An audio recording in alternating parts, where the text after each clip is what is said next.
Welcome, dear friends, to the enchanting world of words, the Millennium Library. Here, memories take us back to warm nights where grandmothers and mothers wove the most wonderful tales. Our only wish now is for you to listen, to dive deep into the heart of the stories that shaped our minds and souls. We have embarked on this unique project, the Millennium Library, to gather for you a treasure trove of timeless novels and stories, and present them to you with voices full of warmth and sweetness. It is a legacy we are creating together between humanity and artificial intelligence to remain a testament to the power of words and the magic of storytelling throughout the ages. We hope you find in it what delights your souls and enriches your imagination. If this work touches your hearts, we would be delighted if you share it with your loved ones. And remember, your support lies in liking this segment and leaving your comments which illuminate our path. We are here to grow by you and with you. With sincere regards from the Millennium Library.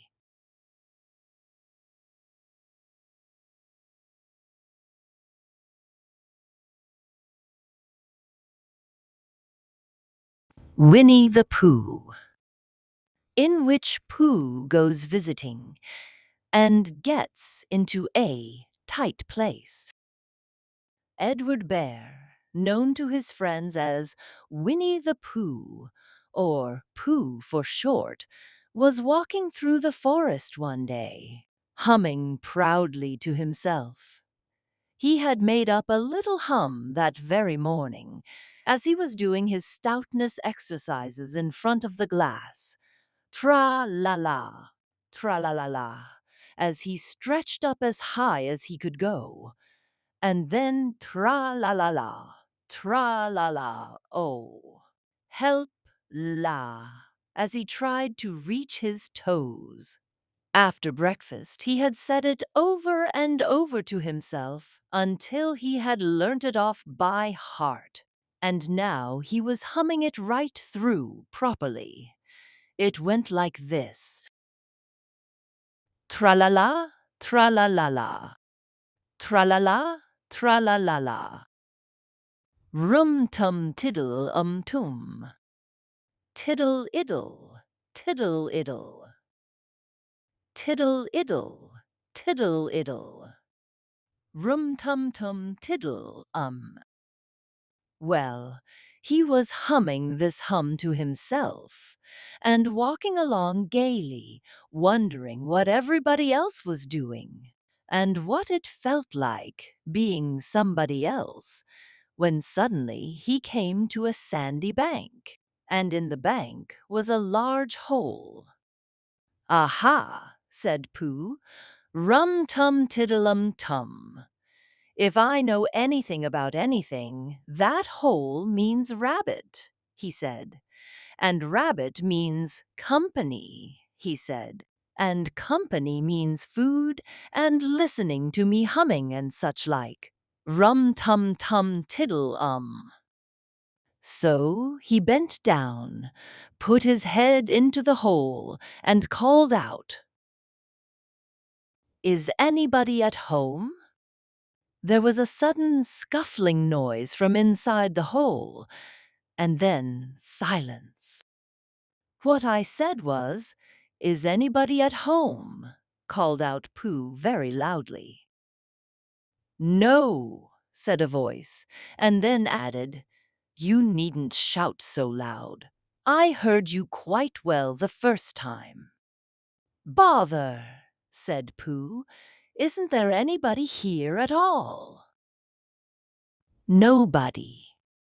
Winnie the Pooh took his head out of the hole and thought for a little, and he thought to himself, "There must be somebody there, because somebody must have said nobody."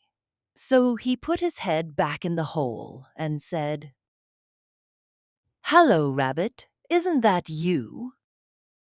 "No," said Rabbit, in a different sort of voice this time. "But isn't that Rabbit's voice?" "I don't think so," said Rabbit. "It isn't meant to be." "Oh," said Pooh. He took his head out of the hole and had another think, and then he put it back and said, "Well, could you very kindly tell me where Rabbit is?" "He has gone to see his friend Pooh Bear, who is a great friend of his." "But this is me," said Bear, very much surprised. "What sort of me?" "Pooh Bear." "Are you sure?" said Rabbit, still more surprised. Quite sure," said Pooh. "Oh, well then, come in." So Pooh pushed and pushed and pushed his way through the hole, and at last he got in. "You were quite right," said Rabbit, looking at him all over. "It is you. Glad to see you. Who did you think it was?" "Well, I wasn't sure. You know how it is in the forest. One can't have anybody coming into one's house. One has to be careful. What about a mouthful of something?" Pooh always liked a little something at 11 o'clock in the morning, and he was very glad to see Rabbit getting out the plates and mugs. And when Rabbit said, "Honey or condensed milk with your bread?" he was so excited that he said, "Both." And then, so as not to seem greedy, he added, "But don't bother about the bread, please." And for a long time after that he said nothing, until at last, humming to himself in a rather sticky voice, he got up, shook Rabbit lovingly by the paw, and said that he must be going on. "Must you?" said Rabbit politely. "Well," said Pooh, "I could stay a little longer, if you—" and he tried very hard to look in the direction of the larder. "As a matter of fact," said Rabbit, "I was going out myself directly." "Oh, well then, I'll be going on. Good-bye." "Well, good-bye, if you're sure you won't have any more." "Is there any more?" asked Pooh quickly. Rabbit took the covers off the dishes and said, "No, there wasn't." "I thought not," said Pooh, nodding to himself. "Well, good-bye. I must be going on." So he started to climb out of the hole. He pulled with his front paws and pushed with his back paws, and in a little while his nose was out in the open again, and then his ears, and then his front paws, and then his shoulders, and then— "Oh, help!" said Pooh. "I'd better go back." "Oh, bother!" said Pooh. "I shall have to go on." "I can't do either," said Pooh. "Oh, help and bother!" Now by this time Rabbit wanted to go for a walk too, and finding the front door full, he went out by the back door, and came round to Pooh and looked at him. "Hullo, are you stuck?" he asked. "No, no," said Pooh carelessly, "just resting and thinking and humming to myself." "Here, give us a paw." Pooh Bear stretched out a paw, and Rabbit pulled and pulled and pulled. "Ow!" cried Pooh, "you're hurting." "The fact is," said Rabbit, "you're stuck." "It all comes," said Pooh crossly, "of not having front doors big enough." "It all comes," said Rabbit sternly, "of eating too much." "I thought at the time," said Rabbit, "only I didn't like to say anything," said Rabbit. "That one of us was eating too much," said Rabbit. "And I knew it wasn't me," he said. "Well, well, I shall go and fetch Christopher Robin." Christopher Robin lived at the other end of the forest, and when he came back with Rabbit and saw the front half of Pooh, he said, "Silly old bear," in such a loving voice that everybody felt quite hopeful again. "I was just beginning to think," said Bear, sniffing slightly, "that Rabbit might never be able to use his front door again. And I should hate that," he said. "So should I," said Rabbit. "Use his front door again?" said Christopher Robin. "Of course he'll use his front door again." "Good," said Rabbit. "If we can't pull you out, Pooh, we might push you back." Rabbit scratched his whiskers thoughtfully and pointed out that when once Pooh was pushed back, he was back, and of course nobody was more glad to see Pooh than he was. Still, there it was. Some lived in trees, and some lived underground, and "You mean I'd never get out?" said Pooh. "I mean," said Rabbit, "that having got so far, it seems a pity to waste it." Christopher Robin nodded. "Then there's only one thing to be done," he said.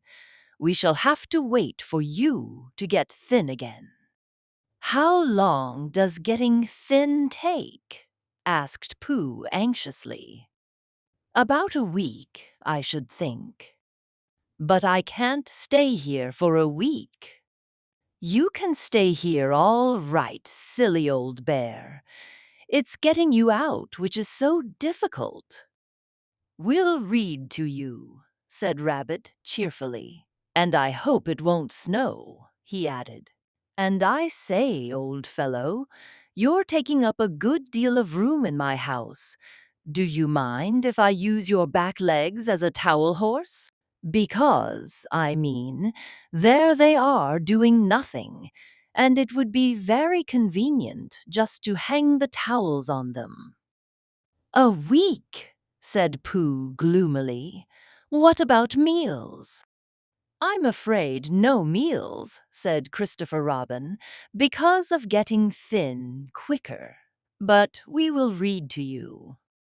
Bear began to sigh, and then found he couldn't because he was so tightly stuck, and a tear rolled down his eye as he said, "Then would you read a sustaining book, such as would help and comfort a wedged bear in great tightness?"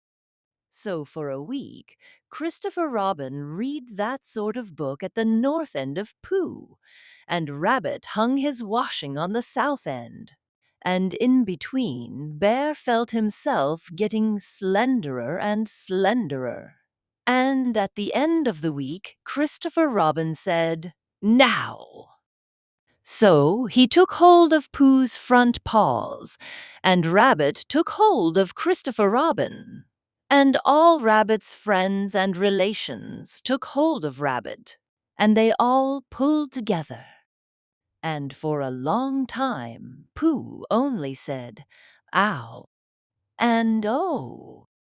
And then all of a sudden he said, "Pop!" just as if a cork were coming out of a bottle. And Christopher Robin and Rabbit and all Rabbit's friends and relations went head over heels backwards. And on the top of them came Winnie the Pooh, free. So, with a nod of thanks to his friends, he went on with his walk through the forest, humming proudly to himself. But Christopher Robin looked after him lovingly and said to himself, "Silly old bear."